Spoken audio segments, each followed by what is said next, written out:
Bismillahirrahmanirrahim. Assalamualaikum warahmatullahi wabarakatuh. Alhamdulillahirabbil alamin. Wa bihi nasta'in wala umuri dunya waddin. Wassalatu wassalamu ala asyrafil anbiya'i wal mursalin wa ala alihi wa sahbihi rasulillahi ajmain. Asyhadu an la ilaha illallah wahdahu la syarikalah wa asyhadu anna Muhammadan abduhu wa rasuluhu la nabiyya ba'da. Allah Ta'ala fi kitabil karim.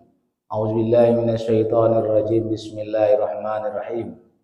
Fala wa rabbika la yu'minuna hatta yuhakkimuka fima shajara bainahum thumma la yajidu fi anfusihim harajan mimma qadaita wa yusallimu taslima.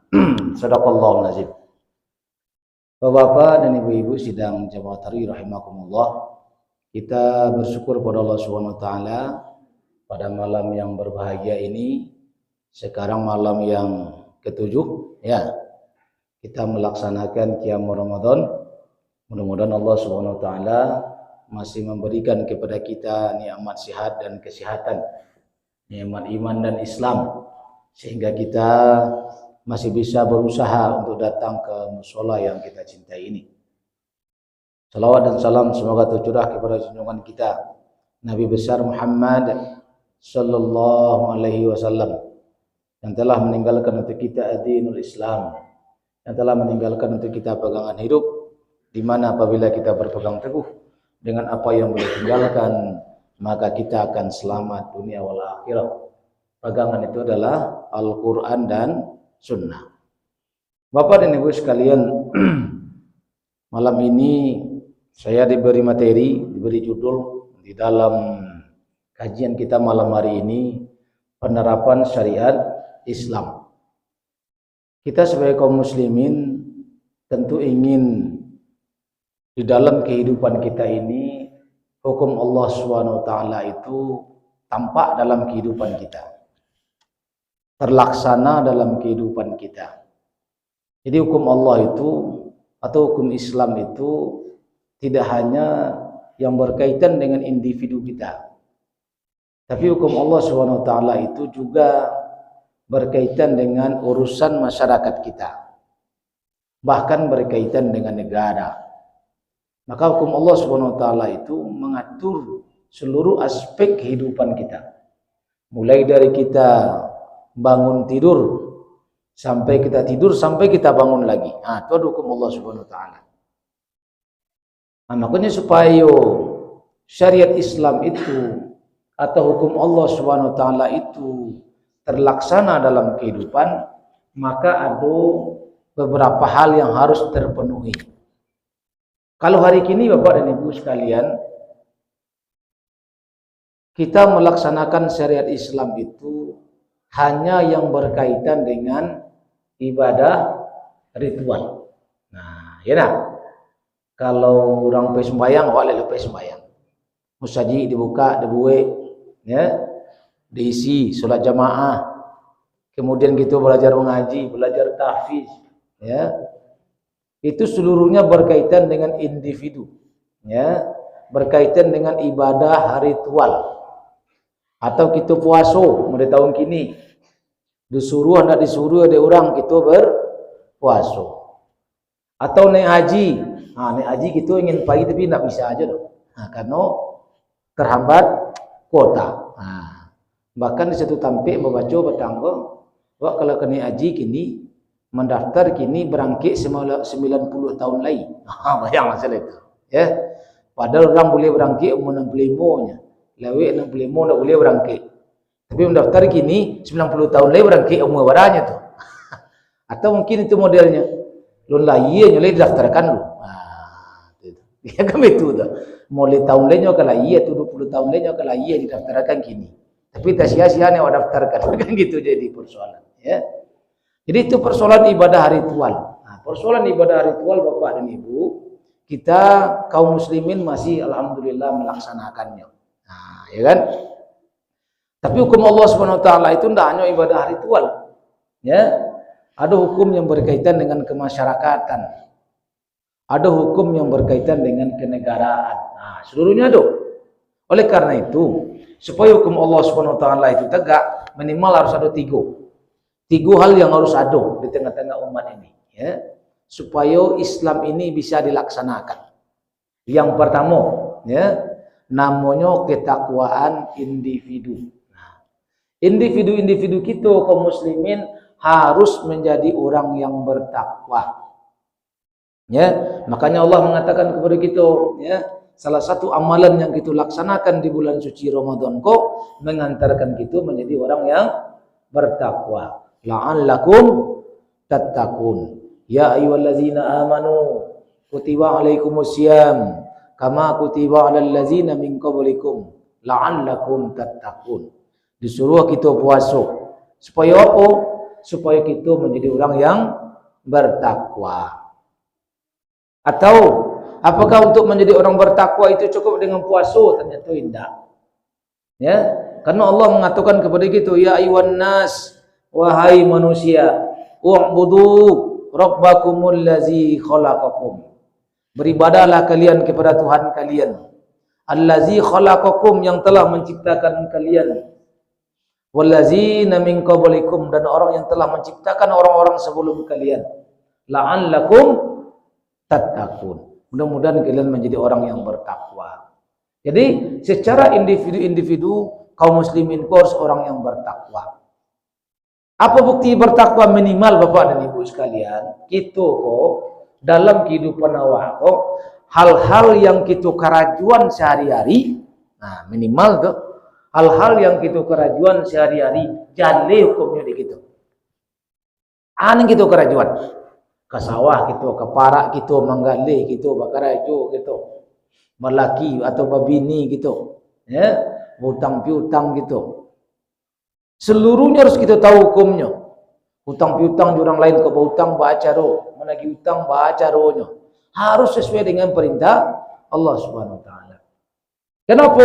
Karena seluruh amal perbuatan kita itu pada hakikatnya at-taqayyudu bil hukmi syar'i. Terikat dengan hukum syarak. Ya, maka dikatakan al aslu fil af'ali at-taqayyudu bil hukmi syar'i. Asal setiap perbuatan, asal juga yang kita lakukan, ya, at-taqayyudu bil hukmi syar'i, terikat dengan syariat Islam. Nah, tidak boleh ada perbuatan yang kita lakukan kok bertentangan dengan syariat Islam. Kadang-kadang gitu kan sandangnya kok menggali, kok menimbang dikurangi, kok membali ingin dilabian, kok menjual ingin mengurangi, kan itu. Itu kan kondisi manusia. Kalau tidak boleh begitu Bapak dan Ibu. Timbang, janganlah curang dalam timbangan. Dari awal-awal dulu orang-orang Quraisy itu orang-orang yang curang terhadap timbangan. Maka datang perintah Allah kepada mereka untuk mengingatkan mereka supaya mereka tidak curang dalam timbangan. Nah, begitu juga kita dalam kondisi hari ini. Atau kita berhubungan dengan orang lain. Ya. Kalau laki-laki ingin cari istri, kalau perempuan ingin cari suami, ada aturannya. Apakah boleh bodoh-dua pergi ke kebun binatang? Boleh bodoh-dua pergi ke Ngaresiano, pergi ke Lubang Japang. Nah, itu contohnya. Mengatu kami ta'aruf. Nah, gitu kan, ta'aruf ke Lubang Japang. Ya, tapi itu kondisi normal manusia hari ini. Maka kita sebagai manusia harus tahu itu hukumnya Bapak dan Ibu. Ya, jadi yang pertama supaya syariat Islam kau bisa tegak dalam kehidupan kita harus ada yang namanya ketakwaan individu. Nah, jadi yang tahu takwa aku individu kau masing-masing kita seorang-seorangnya kok. Tidak ada orang lain yang tahu dah. Kadang-kadang banyak orang ke Bapak dan Ibu dimengku orang rami untuk orang santiangnya. Dimungku orang rami untuk orang bertakwanya. Allah surang-surang kalau jauh dari orang lain, Allah bakatuinya belum. Kalau dulu banyak orang di daerah awak kok, di kampung buyanya. Allah orang ki orang tahu buayanya. Ah, itu banyaknya, ya. Nah, kadikan tua sih kau untuk orang buaya kadang ada apa tugas keluar daerah. Ah, namanya reses lah Allah segala macamnya. Ah, lah kacau heboh. Apalagi kalau resesnya ke Bali. Ah, itu. Wakil-wakil rakyat akan acuk begitu. Alah saya serak langkahnya. Kok di siku ya bentuk buaya kadang. Bila tidur di luar, enggak. Nah, jadi takwa itu Bapak dan Ibu, masing-masing kita yang tahu. Nah, yo bertakwa gitu atau indah, inuk manuang masalah surang-surang. Lepas tu kita kepada perintah Allah atau indah, inuk manuang surang-surang. Nah, itu. Ya, itu yang pertama. Jadi supaya bisa Islam kau tagak, individu-individunya harus bertakwa. Tapi apakah cukup dengan individu yang bertakwa, Bapak dan Ibu, Islam kau tagak? Ternyata indah. Ya, tidak cukup itu Bapak dan Ibu. Tidak cukup secara individu kita Islam doh. Tidak cukup secara individu kita orang yang dekat kepada Allah dah. Tapi rasa doh yang kedua. Yang kedua namanya harus ada kontrol masyarakat. Yo sesantiang-santiang orang Bapak dan Ibu, kalau surangnya bisa tergelincir. Kalau bersama-samanya ada tukang inginnya. Makanya Allah Subhanahu wa taala memerintahkan kepada kita untuk saling ingat mengingatkan. Kata Allah, "Ud'u ila sabili rabbika bil hikmah." Disuruh kita ajaklah kepada jalan Tuhanmu bil hikmah, dengan hikmah. Ada dakwah kita disuruh oleh Allah Subhanahu wa taala. Maka di satu kaum, di satu kampung Bapak dan Ibu, harus ada orang yang berdakwah. Kalau dahulu gitu, apa namanya, kalau itu orang awak dulu kemanakan berajo ke mama berajo ke pangulu berajo ke nan bana tagak sendirinya. Kamu ritual dulu. Kok lalu kemanakan nampak mamaknya melak dicepet. Takwi ku sedang merokok campak rokok. Ku senang berjudi lari dia. Kini dah lah. Kini mamak gunakan semua judi. Kan gitu payah. Ya. Kalau dulu mamak magi kemenakan. Kini kemenakan magi mamak. Kok tiba pulang kemenakan kan tapi luang pulang. Nah, sehingga ndak ada patuhannya kemenakan ke mamak ni. Kenapa? Karena lama kemenakan jadi rajo. Ndak mamak menjadi rajo ni. Kok sesuak kemenakan berajo ke mamak berajo ke pengulu. Tapi kalau kini ndak ni. Mamak awak takwi dia kemenakan. Baka manuan kemenakan. Kemenakan jarang-jarang dicali abak ke majainya. Makanya pitu orang awak kan lado dulu. Ya, kulit paku kacang balembiang tampurong lenggang lenggokkan di bawah orang sarwaso. Kami itu. Anak di pangku kemenakan di bimbiang. Ya, orang kampung patenggangkan, tenggang nagari jan binaso. Kan gitu.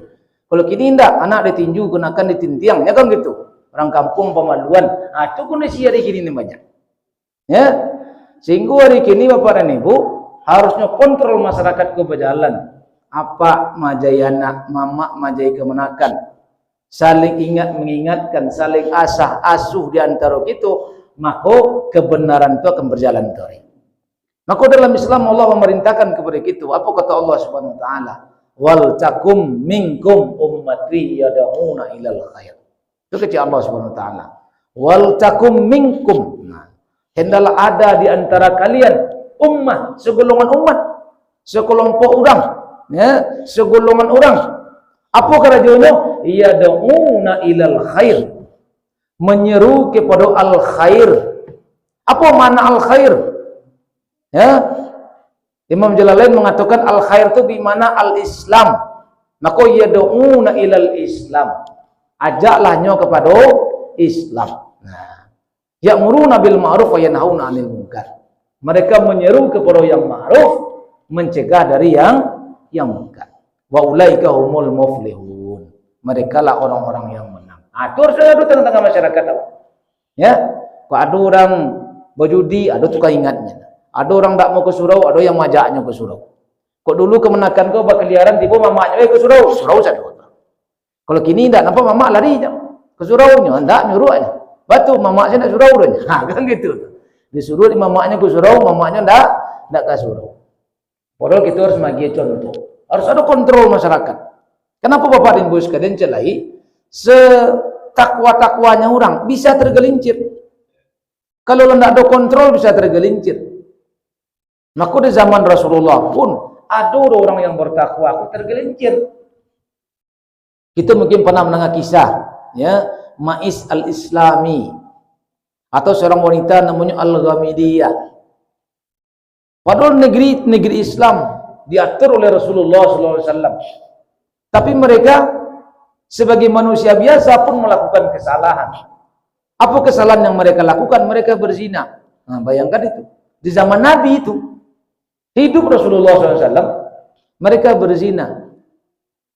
Tapi karena ketakwaan individunya kepada Allah SWT, mereka berzina, sadarnya bahwa berzina, datangnya kepada Rasulullah. Ya Rasulullah, sucikan ambo ya Rasulullah. Tak kajui Rasulullah. Apa nak keadaan sucian engkau? Aku minta sucian keadaan kuat. Aku Al-Ghamidiyah, ya Rasulullah, ambolah berzina ya Rasulullah. Tak kecil Rasulullah, sehat engkau kau pulang ke Nabi. Error benda. Kan gitu masalahnya. Soalnya lelaki, orang pernah berlaki. Seorang lah pernah berlaki, hukumannya mati bapak dan ibu. Dia kalau lah berlaki, ya wak, lah bini, ya wak, berzina, wak, hukumannya mati. Dirajam sampai mati. Maka Rasulullah heran, pulang. Nabi. Akhirnya pulang. Besoknya datang kepada Rasulullah. Ya Rasul, tolong sucikan ambo ya Rasul. Bang, kau dah sucikan kecil Rasul. Ambo lah berzina ya Rasul. Kecil Rasul, datang kamu saksi. Kau yang berzina, engkau datang kamu saksi. Karena orang berzina itu saksinya pada. Para saksinya pak. Ampe saksinya. Ya.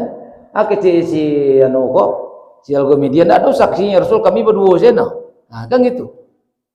Jadinya berdua saja, ada saksinya. Orang berzina nak mau tu menyuruhnya, malah nak mukul orang Nabi itu nak mungkin. Ya. Kecil Nabi pulanglah. Disuruh Nabi pulang. Ya. Besok tibunya ke Rasulullah. Ya Rasul, tolong sucikan ambo lah berzina ya Rasul. Saksi nak tu. Ya. Tolong dia keadaan bukti. Ambo hamil ya Rasul. Itu kecil Al-Ghamidiyah. Ambo hamil ya Rasul. Itu buktinya. Kecil Nabi apa yang pulang? Tunggu anakmu lahir. Lalai anaknya datangnya ke Rasulullah, boleh bayang saja itu. Mengaku berzina, minta bukti tidak ada, minta saksi tidak ada, diminta bukti, kok ada buktinya. Hamilnya. Kecil Rasul pulanglah. Tunggu sampai anakmu lahir. Lahir anaknya datangnya ke Rasul. Ya Rasul, anakmu lahir ya Rasul. Tolong sucikan ambo.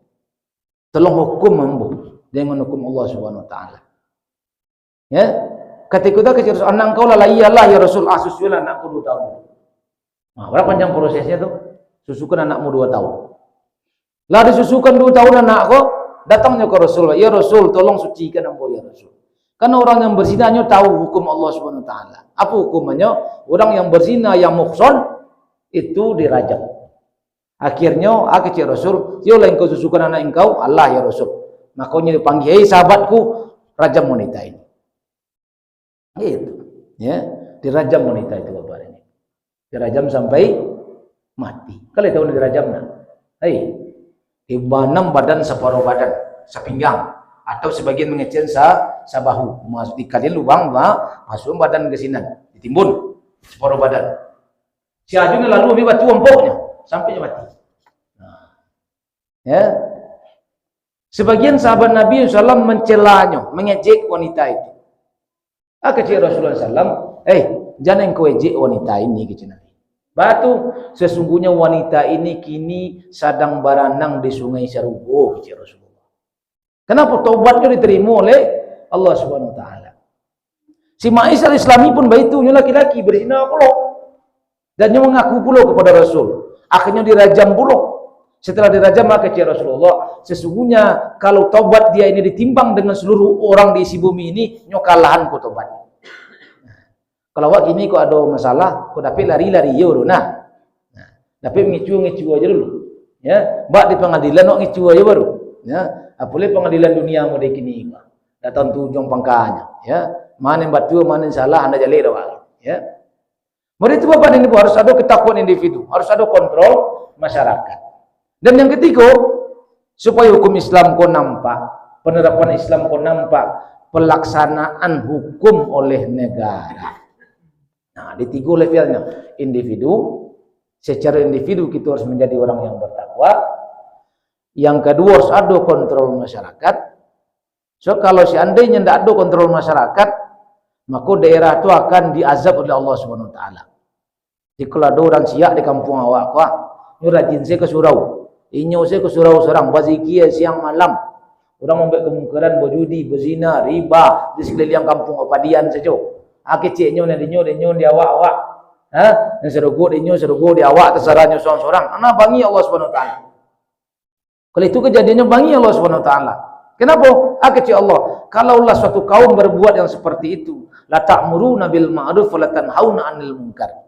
Kalaulah seandainya kalian tak melaksanakan amar ma'ruf dan nahi munkar, maka kalau Allah mendatangkan azab, azab itu akan datang ke seluruh orang.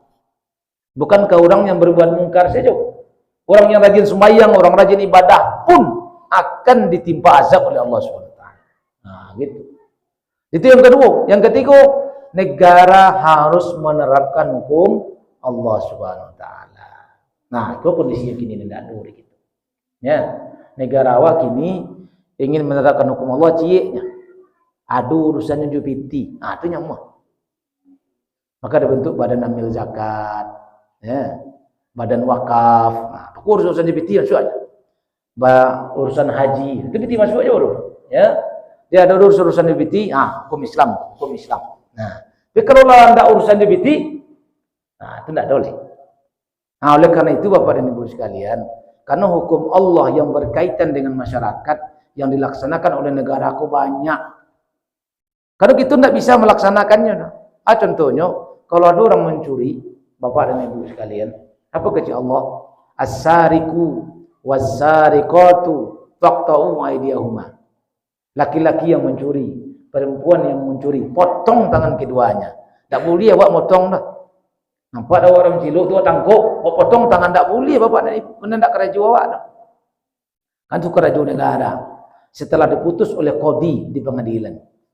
Atau orang berzina, az-zaniyatu waz-zani. Hanya beda. Kalau tiba di pencurian, as-sariqu was-sariqatu.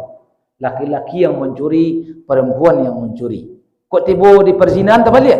Az-zaniyatu waz-zani. Perempuan yang berzina, laki-laki yang berzina. Fajalidu kullu wahidin minhuma mi'ata jaldah. Maka cambuklah masing-masing dari mereka 100 kali. Siapa yang mencambuknya? Negara Bapak dan Ibu. Kapan dia dicambuk? Setelah diputus oleh pengadilan, memang dia bersalah. Nah, kalau itu kejadiannya Bapak dan Ibu, seluruhnya secara individu gitulah bertakwa. Secara masyarakat ada kontrol di tengah-tengah itu. Kemudian negara melaksanakan hukum Allah SWT, maka tegaklah hukum Allah. Kalaulah hukum Allah itu tegak, apa kecil Allah kepada kita? Walau anna ahlal qura amanu wattaqau. Kalaulah seandainya penduduk suatu negeri beriman dan bertakwa, la fatahna alaihim barakatin minas sama. Maka Allah akan menurunkan keberkahannya dari langit wal ard dan dari bumi. Insyaallah Bapak dan Ibu, mari kita berharap pelaksanaan hukum Allah ini bisa dilaksanakan baik di urusan individu kita, baik urusan masyarakat kita maupun urusan negara kita. Semoga keberkahan itu diturunkan oleh Allah SWT kepada kita. Tapi kalau seandainya hari kini kita alun melihat pelaksanaan hukum Allah oleh negara, maka kewajiban kita berjuang bersama-sama mewujudkannya. Sangatlah bodohnya kita umat Islam. Kemudian memilih wakil umat yang Islam, tapi wakil umat, wakil rakyat yang kita pilih tak memperjuangkan Islam untuk apa di sini. Ya, maka pilihlah orang-orang yang ingin menegakkan hukum Allah Subhanahu wa ta'ala. Itu kaji kita pada malam hari ini Bapak dan Ibu sekalian. Billahi taufiq wal hidayah. Wassalamualaikum warahmatullahi wabarakatuh.